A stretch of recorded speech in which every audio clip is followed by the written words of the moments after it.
और चलिए खबरों को विस्तार से देखने की शुरुआत करेंगे। अंता विधानसभा उपचुनाव के लिए मतदान आज 268 मतदान केंद्रों पर मतदान 1240 कार्मिक तैनात है। सुबह 7 बजे से शाम 6 बजे तक मतदान है। 268 सक्रिय मतदान दल और 29 रिजर्व मतदान दलों का गठन, 41 माइक्रो ऑब्जर्वर और 52 वीडियोग्राफर ऑब्जर्वर भी नियुक्त।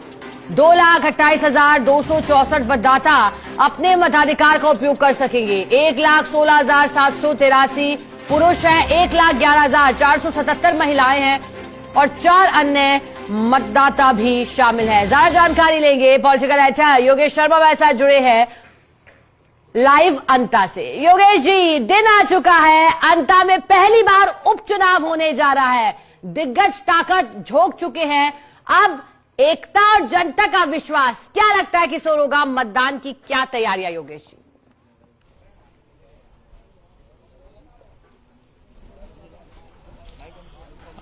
देखिए शिखा, पूरी तरह तैयारी हो चुकी है। अंता में सूर्योदय की या भोर की जो पहली किरण होती है वो हमें अब नजर आ चुकी है अंता के इस चुनावी समर में। और हम जिस जगह पर खड़े हैं वो जगह अंता से कुछ ही दूरी पर है, जो गांव है। और कहा जा सकता है कि मतदान को लेकर जो उत्साह है वो भी हमें नजर आया है। मतदान केंद्र पर सुबह से ही, मतदान शुरू होने से पहले ही लोग आने शुरू हो गए। मतदाता अपने मताधिकार का प्रयोग करने के लिए आने शुरू हो गए और इसके साथ ही सुरक्षा भी चाक चौबंद व्यवस्थाएं हैं। बाहर से जो सुरक्षा बलों की टीम्स है वो भी अंता के मतदान केंद्रों पर तैनात है। तो कहा जा सकता है कि किसी भी अप्रिय स्थिति के मद्देनजर तमाम मतदान केंद्रों पर माकूल सुरक्षा व्यवस्था भी देखी जा रही है। और जैसा शिका आपको पता ही है कि अंता का चुनाव ट्रायंगुलर इलेक्शन की ओर बढ़ चुका है। ये चुनाव दिग्गजों की साख का चुनाव है।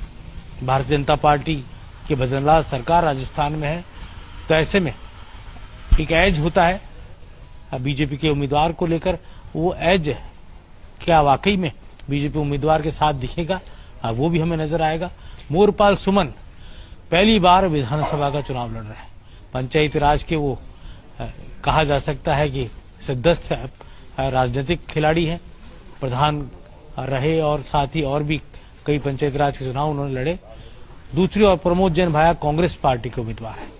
प्रमोद जैन भाया, 3 जो उम्मीदवार यहाँ पर मुख्य तौर पर है उनमें सबसे ज्यादा अनुभवी प्रमोद भाया है, जो यहाँ से विधायक भी रह चुके, मंत्री भी रह चुके, लेकिन बीता चुनाव वो कमललाल मीणा से हार गए थे। कमललाल मीणा पर आपराधिक मुकदमों के कारण ये चुनाव, यहाँ पर उपचुनाव की नौबत भी आई। और तीसरे जो उम्मीदवार हैं जिन्होंने मुकाबले को त्रिकोणीय बनाया है वो नरेश मीणा है। नरेश मीणा पहले भी विधानसभा का चुनाव लड़ चुके, लेकिन अंता से नहीं, देवली उनियारा से लड़ा था और वहां वो चुनाव हार गए थे। तो कहा जा सकता है कि जो 3 उम्मीदवार हैं उनमें विधायक अंता के रहने का जो गौरव है वो केवल प्रमोद जैन भाया को मिला है।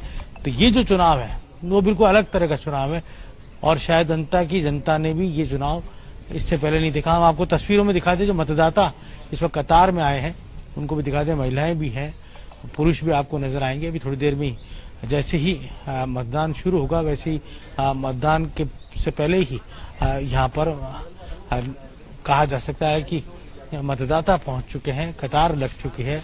महिलाएं भी अपने मताधिकार के प्रति जागरूक हैं और जो पुरुष मतदाता है वो भी यहाँ पर पहुंचे। तो कुल मिलाकर कहा जा सकता है कि मतदान के प्रति जो उत्साह होता है वो यहाँ पर योगेश जी, जैसा कि जानकारी आप दे रहे हैं, इंटरप्ट आपको करूंगी क्योंकि जैसा आप कह रहे हैं मतदान शुरू हुआ है, घड़ी में 7 बज चुके हैं और 7